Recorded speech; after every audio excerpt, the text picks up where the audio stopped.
Okay, with Kevin Byrnes, the Cupcake Chronicles, Volume 2, the Cupcake Ghost Shop. I'm assuming there's a Volume 1. You're the writer, director, producer of the There of is, the of the film. Tell us what yeah. the Cupcake Chronicles are all about.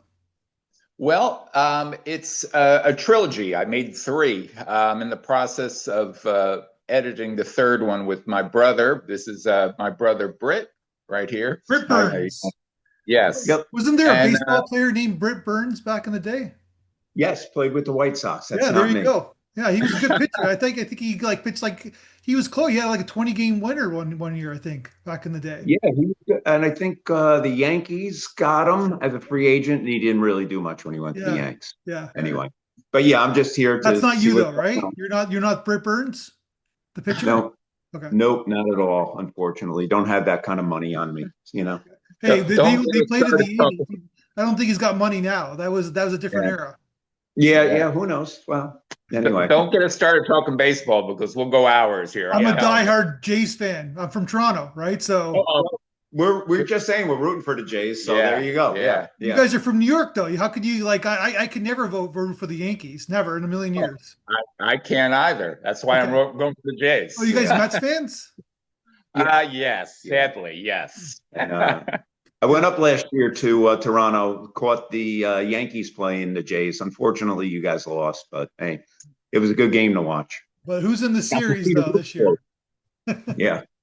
Well, I'm rooting for you. I mean, I want them to I, win. as we're doing this podcast, the series is tied to Game Five. I'm actually going to the viewing party tonight with my kids.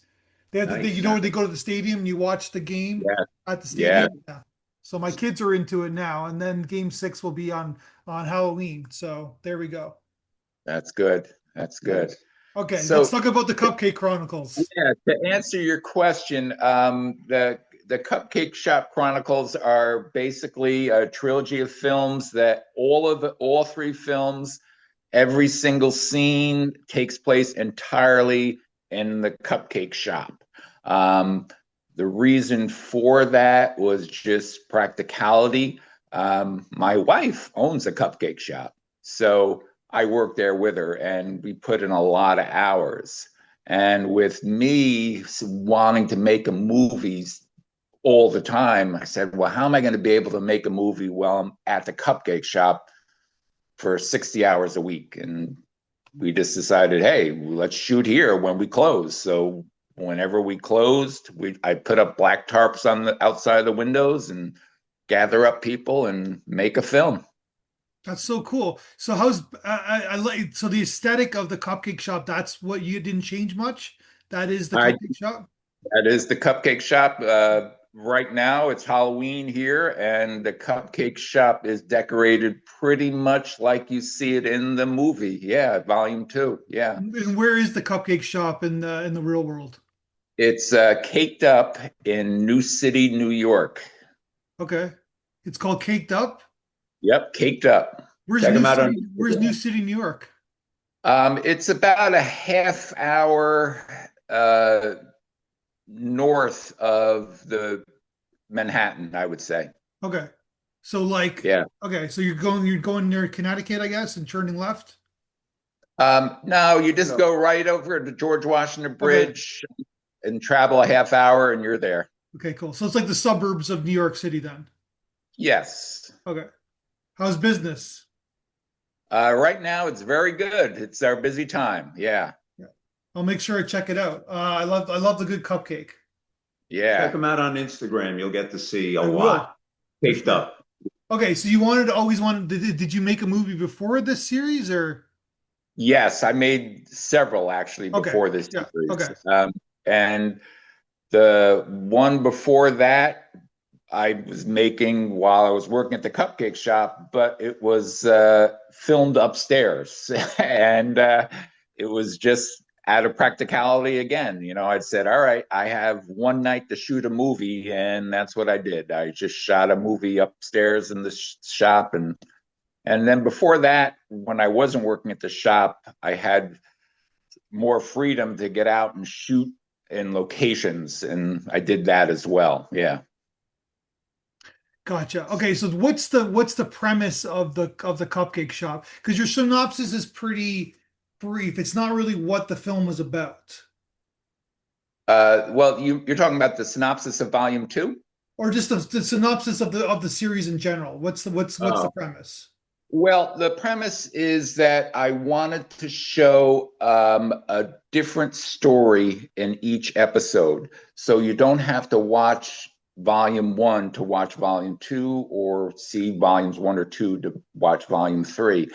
And they're all different themes. The first one was more of a romantic comedy, and this one, volume two, is more of like a semi-serious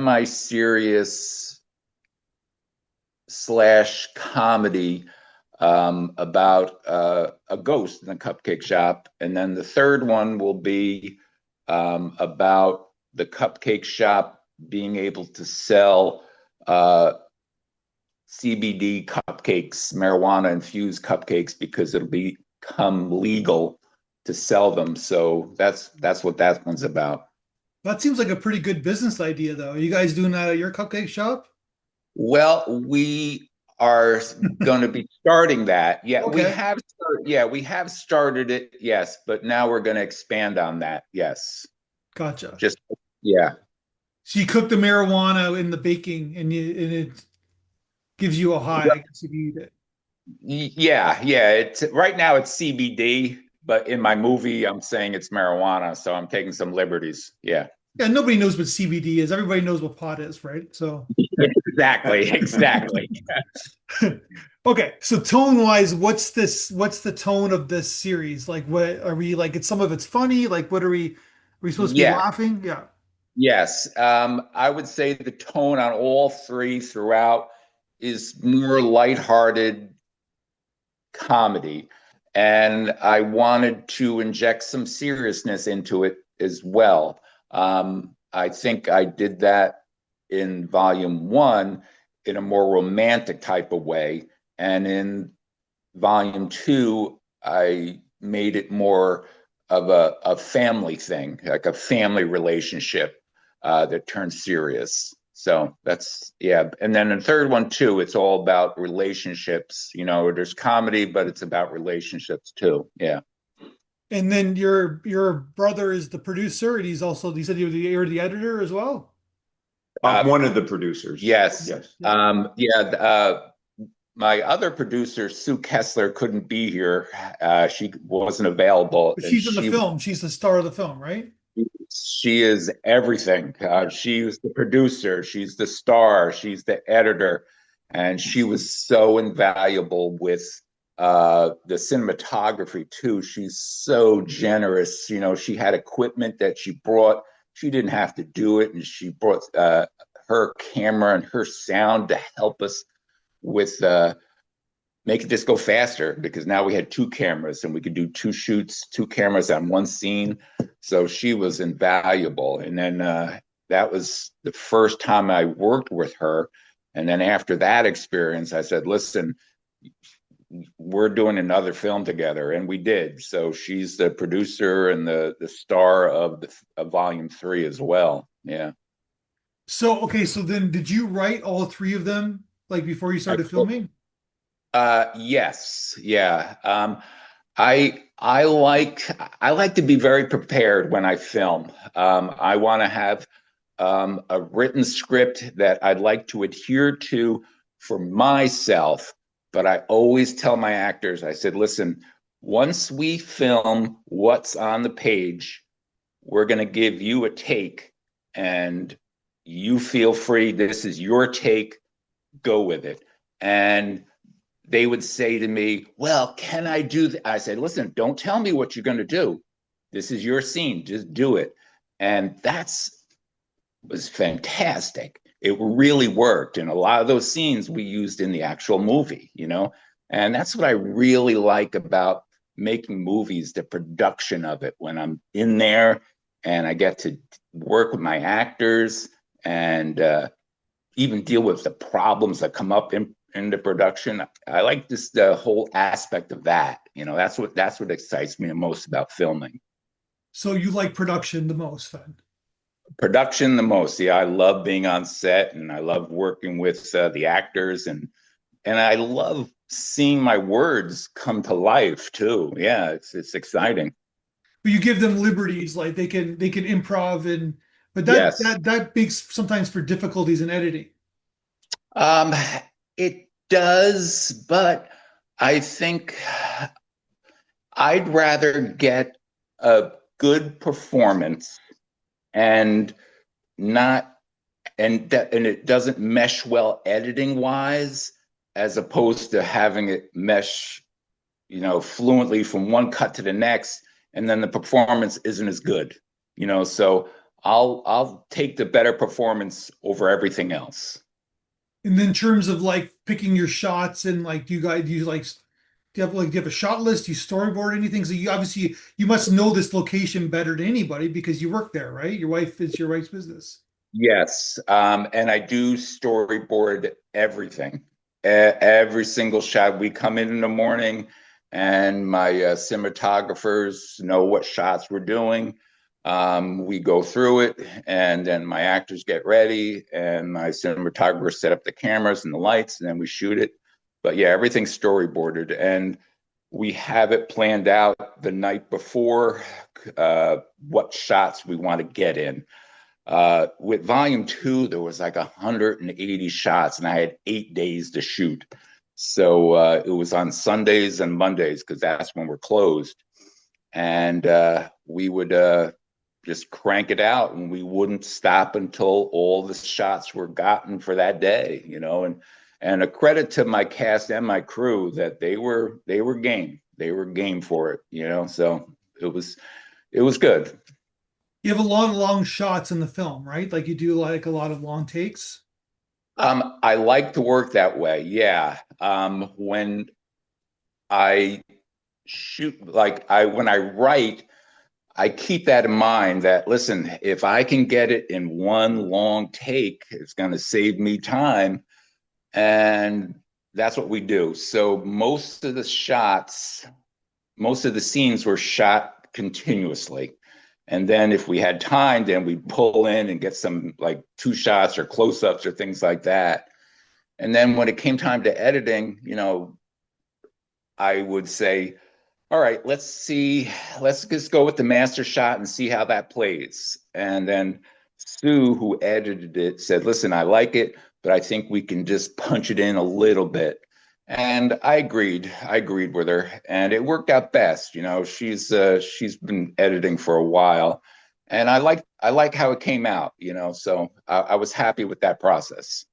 So tell me about running out the rest of the cast besides Sue. Where did you find them? Backstage, and because I had a lot of time restrictions, I would basically talk with them, and they would send me their reels. And if I liked their reels, then I would send them a script, a page or two of the script, and say, would you mind just performing this for me, sending it back to me? And they all did. And if I liked what I saw there, then I invited them to the cupcake shop just to talk, just one-on-one while we're open. They get to see the cupcake shop and how it operates, get to meet my wife. And if we got along, I would tell them, listen, I'd hand them the script and say, listen, you're this part. And they were happy. I didn't do a lot of auditioning, personal auditioning, where you have a lot of people in one room and all right, next, because I didn't have the time. And sending the reels really helped because I got to see them act from my words. Yeah. And I think the final product shows that it was a good process, at least for me, that I think they did a phenomenal job as far as performing in the movie. I was so happy with it. Are the same actors in all three movies? I tried to, yes. Like Sue will be playing a different part in volume three, and then Nikki is in the third one as a different character. But the only character who stays the same throughout and is in all three is Paul, the owner. He plays himself. His name is Paul. His name is Paul in real life, and he's the owner in all three movies. And he's the one that is the through line, character wise. Yeah. Yeah.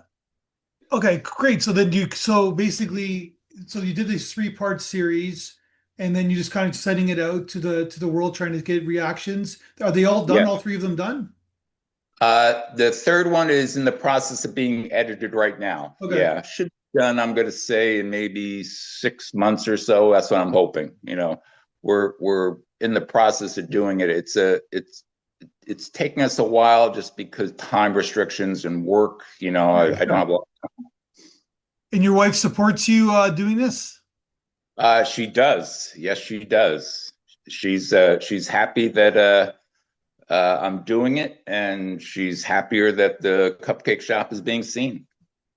Because I guess it promotes the cupcake shop as well, too, right? Yeah, it does. So what would you say would be the biggest conflict making these films, like the biggest struggles? I would say probably for me, the post-production, only because it takes so much time and I don't have a lot of time. And it's just, I just like to be able to work on it more, and I can't. That's the thing, I would say. It's a finessing. It's like that's how the film comes together, right? So Yeah, exactly. Yeah. cool. So what's next for you after this series, after the things edited? Are you gonna make more movies? I'd like to, definitely. I'm always thinking about a way to make a movie as quickly and efficiently as possible without spending a lot of money, in any way possible. There's a movie called La Jetée that is filmed by using all photographs except for one shot. And that sticks in my head a lot. I would love to make a movie like that, just using all photographs, and I think it would be efficient for me to do something like that just because, of my time constraints and the money aspect of it. Yeah. So Britt, how did you come aboard? Well, with Kevin's first films, I was the editor. I've been in marketing for years, and I did a lot of going back 20 years ago, started with iMovie on a Mac doing things for work. And Kevin knew that. He goes, "Hey, can you edit my film?" I said, "Sure," a little bit longer than what I usually do.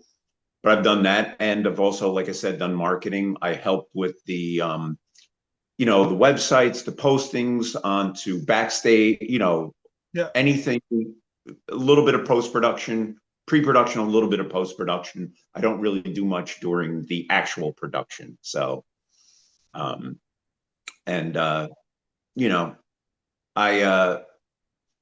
I do like the editing process too.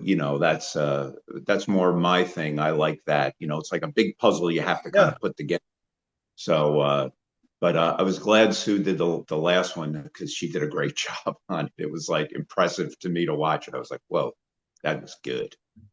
So did your brother pitch you on the idea of of being part of the independent film, making an independent movie?